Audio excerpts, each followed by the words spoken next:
Hello everybody and welcome back to OMB Reviews. I am the critic who is a cynic. Hope we're doing well, and today we're doing a box office preview for this upcoming weekend, which really sees no major new releases. Of course, with the Oscar nominations coming out, there's going to be a bunch of films that have been nominated that will be either coming back to theaters or getting wider releases if they've already still been in theaters for a while. So expect to see some films in theaters that had not been previously, or films that were in theaters that had gone away for a little bit, as they of course tried to get people's attention for the Oscars season. We, of course, on our own channel over here at OMB Reviews, though, do not acknowledge the Oscars because they've become essentially a joke, especially over the last 10 plus years, and really don't mean anything anymore. So that's why we do our own Wednesday Raven Awards. And if you want to vote in this year's Raven Awards, you can check out the pinned comment below to be able to vote for the best film of the year, the worst film of the year, and other fun categories like that. So we'll talk about that. And also, of course, we have got some early numbers for what is expected for Ant-Man and the Wasp: Quantumania. And let's just say it is interesting to see the numbers that are being put out there, and especially in comparison to the other Ant-Man films. And of course, as always, for adjusting for inflation. Before we go any further, though, please make sure you smash that like button, that fire button if you're watching over on Odyssey, and smash the rumble button as well. It really does help out a lot. And also make sure that you are subscribed to the channel with the bell notification on. That way you know every time a video or live stream goes live on the channel. And bless you to Willow. I believe that was River and Willow, the Hounds of Asgard behind me. So anyway, let's go ahead and talk first about this weekend. So Avatar: The Way of Water continues its dominance on top of the box office, expected to make another $15.5 million, and again, continuing to have not any competition up against it. 23% hold, though, still very strong.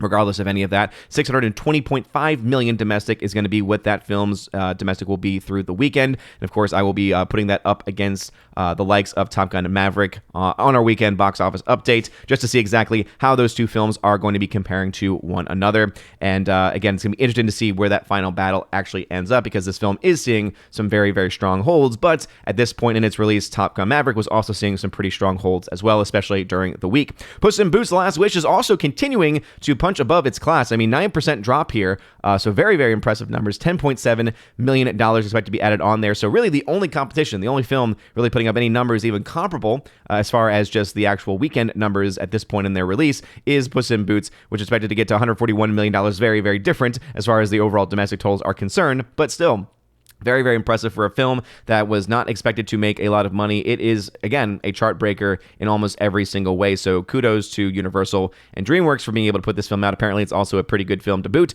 as people have been continuing to tell me, and also got nominated for Best Animated Feature of 2022 at this year's Raven Awards. And so probably a film that I will have to check out at this point, since that is indeed the case. A Man Called Otto is also hanging out as well from Sony and Columbia, $6.9 million, bringing its hold domestic to 46.1 and 22% hold. So again, we're seeing some pretty strong holds for almost all of the releases that have been out now for quite a while. Megan, $6.7 million, bringing its total to 82.9. So again, $100 million by the end of its run is still very much on the table with these kinds of holds. Missing is expected to have a 44% drop in its second week of release, and because this film did not need to make a whole lot of money to break even, it's looking like that is going to be happening if it hasn't already, as I have not updated the numbers on my charting. But yeah, let's just say things are looking pretty good right now for Missing, because this is just $17.2 million for the domestic, and I'm pretty sure its break-even point was around $17 million or so.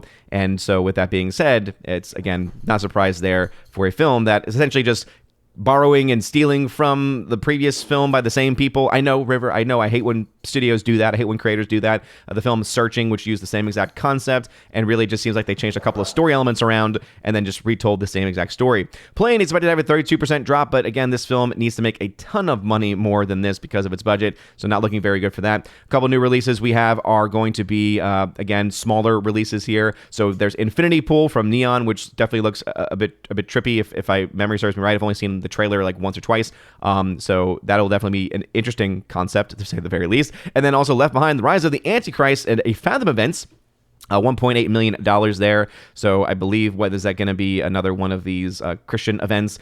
So hey, could be good or could not. Typically, when it comes to Left Behind stuff, it's usually a very, very wrong interpretation of the Book of Revelation. The Whale, which is a film that I finally got to see, and as you all saw from my review on the channel, was not a big fan of. Expected to make another $1.1 million there, but because the film only cost $3 million to produce, the film has already made its money back. And Black Panther: Wakanda Forever is also still hanging around, but again, it is going to be getting a China release, so Black Panther: Wakanda Forever is not done making money worldwide, but domestically, it is pretty much done making money, as these numbers very clearly indicate. Looking into some of the long-range forecasting, though, for some of the other films coming out in the next few years, as you see, like, there's really, again, no competition at the box office really up until Ant-Man and Quantumania is going to be the really next major release that's going to come out. So there's Magic Mike's Last Dance. I'm sure everyone is just, ripping and roaring ready for that one to come out. So right now that's actually trending 6% down according to the projections from Box Office Pro. Expected to open up to 19 to 28 million, 43 to 65 million by the end of its domestic run. Warner Brothers, again, whether or not they're able to finally pull off something. I mean, I can't imagine that the cost of this film was that high, so maybe they're going to be able to break even on this one, but Warner Brothers has had a lot of struggles making any money on their films this past year. In fact, even before that, there is a M. Night Shyamalan Ding Dong film called Knock at the Cabin with featuring Bautista. And yeah, film looks very, very weird to say the least, which is, again, I know River's like, why is he so weird? I don't know why M. Night is as weird as he is, but he's expected to make 18 to 27 million dollars at the opening of its box office, 47 to 77 million, but also his films tend not to be costing all that much money, and so probably will be some break-even territory there. We also have the first release of a oh my goodness. So open road films, you know what that means. Anytime you see open road, you can pretty much guarantee it's Liam Neeson. I don't know why he's decided just to have his entire career be funded by open roads, and he's put in all of these very generic, action type movies. But this one's called Marlowe. So to no one's surprise, it's expected to open to $1.3 million, a total of $2.5 to $8 million. And these films tend to actually cost a lot more than they probably should and almost never make their money back. So I still, again, don't quite understand the relationship here with these movies, even though I think Liam Neeson's awesome. It's just weird that he's continued to make the films that he has done. And then we have Ant-Man and the Wasp: Quantumania. This film also getting a China release, so Disney continuing. It started off with Avatar: Way of Water, but continuing on with a release of Black Panther and also Ant-Man in China. Remember that China gets 75% of those receipts, meaning the Communist Party gets 75% of those receipts, which is why they're getting hundreds of millions of dollars from films like Avatar. Will probably end up getting, at least $50 to $100 million from the likes of Ant-Man and the Wasp: Quantumania, if we are to look at, comparables, again, comparing this film to the other Ant-Man films that have been released previously, especially when you adjust for inflation. But again, it's going to be interesting to see where those films end up. Right now, it's expected to open to $96 to $131 million, so they're projecting the film to be north of $100 million in its opening. I think that some of the other channels and, Deadline and all the others are saying maybe it's a possibility of the film breaking $100 million, but not necessarily guarantee. They're projecting long range that the film will make somewhere between $249 and $347 million. Now, we'll go ahead and compare that to these other two films, these other two Ant-Mans, and guess what? We're adjusting for inflation because we always do that. It's amazing how some people just never realized that before, that we've always had that little ticker on, but hey, you do you, boo. But when it comes to the actual opening weekend, the first Ant-Man film opened to $62.2 million, where Ant-Man and the Wasp opened to $76.3. So we have seen an increase in the release of these two movies. But the big question is going to ultimately be, is this film, right? Because Ant-Man's never been known to be a huge moneymaker. Again, the first film made $564, second film made $627. So these are, again, some of the lower grossing Ant-Man films. But what that right now they are saying is that the film they are projecting to make domestically, right, 196 was the entire domestic of the first Ant-Man, 218, just a little bit more, was Ant-Man and the Wasp,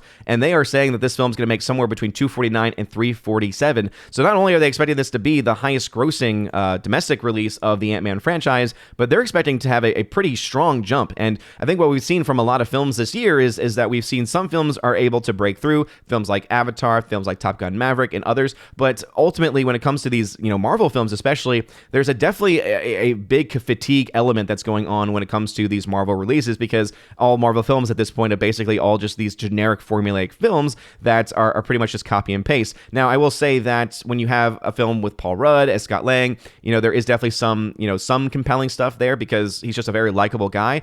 But he's not really, again, just like there's not really anyone left in Hollywood these days as a big box office draw as far as an actor is concerned, right? Because, we could say Top Gun Maverick and Tom Cruise, but Top Gun Maverick, I think, was as successful as it was, not because of Tom Cruise's name necessarily, but because it was Tom Cruise doing crazy stuff in real life, and people were drawn to that. They were drawn to that authenticity. They were drawn to just, again, feeling like you were in the cockpit of a jet, and there was a lot of compelling things going on in that movie specifically. And also, of course, we could look to a person like James Cameron, whose name is still able to bring out a lot of people to the theater, and there's just no denying about that. I just don't know if Ant-Man is going to be the same type of situation. Now, maybe it's because this film is featuring and setting up for the future of the MCU. Maybe that's why they're expecting it to do better, right? It's trying to set up for that really the next Avengers film, which is going to be, talking about the rise and the era of Kang, like the Kang dynasty. So maybe that is what they are ultimately going for and trying to bank on. But regardless of any of that, it's going to be interesting to see where these films end up and where this, again, Quantumania is able to stack up against it. Because if the tracking continues, right, and if it's able to do better domestically and if it's able to do better internationally, then we're looking at a film that could theoretically make somewhere around $800 million. And that would be pretty huge for an Ant-Man film. I'm sure that there are some people out there saying, oh, maybe we'll see another, $1 billion film from the MCU. But obviously, I have some doubts about that because I just looked to the trajectory of the recent MCU releases, and all of them have been really bad. Doctor Strange, Thor: Love and Thunder, Black Panther: Wakanda Forever, but also all of them have been short of $1 billion. Doctor Strange was a great example because it had a massive opening, $450 million worldwide opening, but then had a massive drop-off because of it was just not very good, and it was a film that, based on its opening, should have made $1 billion, but just lost so much money that it just was not able to actually, pick up any steam after just that one initial opening weekend. And then you look, of course, to Thor: Love and Thunder, which was a massive disappointment in many ways, right? We're talking about films that were able to break even and make profit, but ultimately not really the kinds of profits that Disney would probably be hoping to make on the investments they made in those movies. That film, crapped out around somewhere around $750 million. And then you have, of course, films like Black Panther, which were able to get to $850 million, and will probably get closer to 900 after the China numbers come in.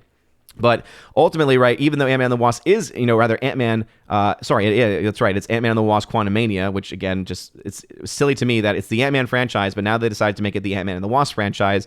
And of course, that's just like, oh, yep, Disney just continuing to Disney. And so it's going to be interesting to see where these numbers compare internationally, especially by the end of its run. And of course, how much money is going to be able to make in China, because these other two films weren't able to really make a whole lot of money in comparison to some of the other major releases that have been in China. I believe both of these films were able to make somewhere around $1 billion. We'll go ahead and do this live because we like to do things live here on OMB Reviews. So we'll go ahead and pull up the international. So as you can see, China, it was $105.7 million. That's unadjusted for inflation. Ant-Man, that was the first Ant-Man film. And then Ant-Man and the Wasp, same thing, unadjusted, was 120. So I was able to increase it a little bit. So, if that trend continues, you could see the film theoretically make over $100 million in China, could maybe even make 150 if again, that percentage trend continues. But again, it's just a weird franchise, right? It's able to pull numbers like that, but then you look at some of the other countries and it's just not able to pull the same kind of numbers that some of the other Marvel properties are going to be able to actually pull. And Ant-Man and the Wasp was itself just not all that great of a movie with again a villainous character that ultimately was just an overacted persona and really ended up not even being a villain in the very end. So yeah, just very weird stuff going on there. So what are y'all's thoughts? What do you think Ant-Man and the Wasp Quantumania? Do you think it's going to be a $100 million domestic opening weekend for Disney? Do you think it's going to be a success? Do you think it's going to be actually a good film from Disney as far as the MCU is concerned? Because, it's been a long time since we've had a good film from Disney or even the MCU. And also, what are y'all's thoughts about the upcoming weekend as well? Do you think that we're going to have any surprises? I, again, think that all this is pretty much standard at this point. But anyway, what are your thoughts about Puss in Boots, Avatar: The Way of Water? Again, film that's broken $2 billion at this point, and I think it's on the way to probably getting close to $2.5 billion by the end of its run. But those are just my thoughts. What are your thoughts? Let me know in the comment section down below. If you like this video, smash that like button, live the fire button on Odyssey, and also smash the Rumble button as well. Check out that pinned comment if you want to vote for this year's Raven Award winners and losers. Again, it's just a lot of fun, so please participate in that if you so choose. Anyway, you guys are all amazing and beautiful people. Hope you all have a wonderful rest of your day, a blessed feast of St. Polycarp, and as always, God bless.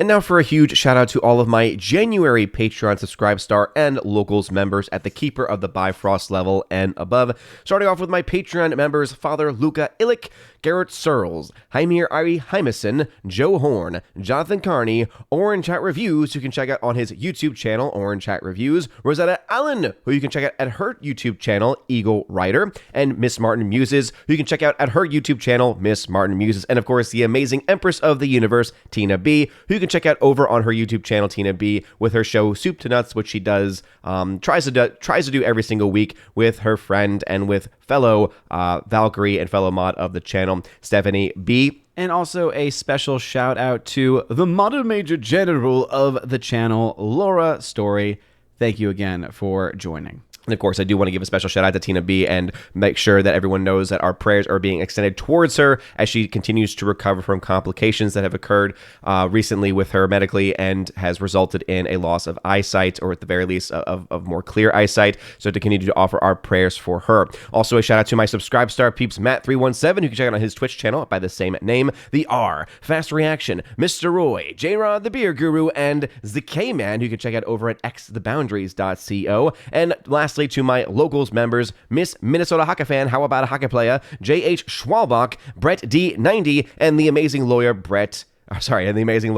Robert Barnes. So thank you all very much for supporting me on Local, Subscribestar, and Patreon. If you want your name shouted out at the end of every live stream and video, please check out the top link in the video description below, where you get access to this, and also, of course, to a monthly podcast that I do with John the Flick Flickinger. Also, access to a giveaways channel on my Discord, where I give away films this month. I've got films like Seven Samurai on Blu-ray from the Criterion Collection to give away, The Banshees of Inisherin, Tommy Boy Steelbook, Edge of Tomorrow 4K, and tons of other 4Ks and Steelbooks as they get released over the next month will be available, and also, of course, digital codes as well. So if any of that sounds interesting to you, check out that top link and join over on Patreon, Subscribestar, or on Locals. You guys are all amazing and beautiful people. Hope you all have a wonderful rest of your day, and as always, God bless.